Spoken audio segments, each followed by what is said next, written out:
नमस्कार, मी शिवांगी शर्मा आणि आपण पाहत आहात तळोदा वृत्तांकन न्यूज। चला जाणून घेऊया आजच्या ताज्या बातम्या। सातपुड्याचा कल्पवृक्ष महू ठरतोय आदिवासींच्या जगण्याचा आधार। भर उन्हाळ्यात रोजगाराची सुवर्णसंधी। उपसंपादक रवींद्र वळवी यांच्यासह तळोदा वृत्तांकन न्यूज नेटवर्क मुलगी। नमस्कार प्रेक्षक हो, सातपुड्याच्या दुर्गम डोंगर रांगांमध्ये सध्या कडक उन्हाचा कडाका जाणवत असला तरी निसर्गाच्या कुशीत मात्र चैतन्याचा दरवळ पसरला आहे।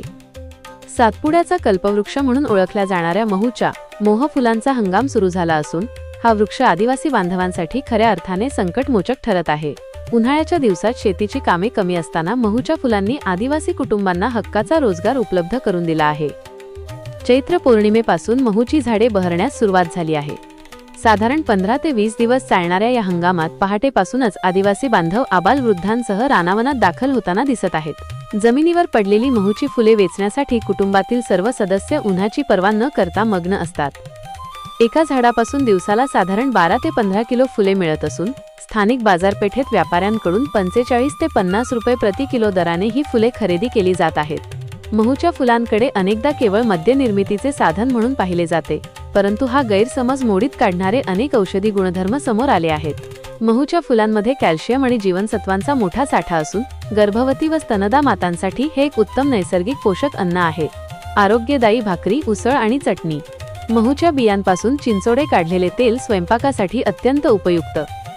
सातपुड्यातील वृद्ध नागरिक सांगतात की 1971च्या भीषण दुष्काळात जेव्हा अन्नाचा मोठा तुटवडा होता तेव्हा याच महूच्या फुलांच्या भाजीने आदिवासी बांधवांचे प्राण वाचवले होते। आजही हा वृक्ष केवळ आर्थिक उत्पन्नाचे साधन नसून सातपुड्याच्या संस्कृतीचा अविभाज्य भाग आहे।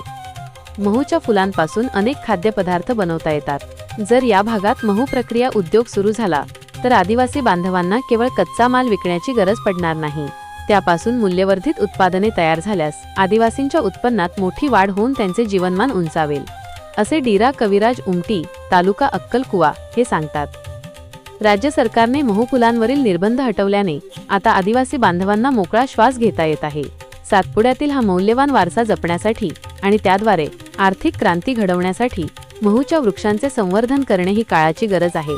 हा कल्पवृक्ष सातपुड्यातील बांधवांच्या कष्टाला आता सोन्याची झळाळी मिळवून देणार यात शंका नाही। आजसाठी इतकेच। अशाच ताज्या आणि महत्त्वाच्या बातम्या पाहण्यासाठी आमच्या चॅनलला सबस्क्राइब करा। धन्यवाद।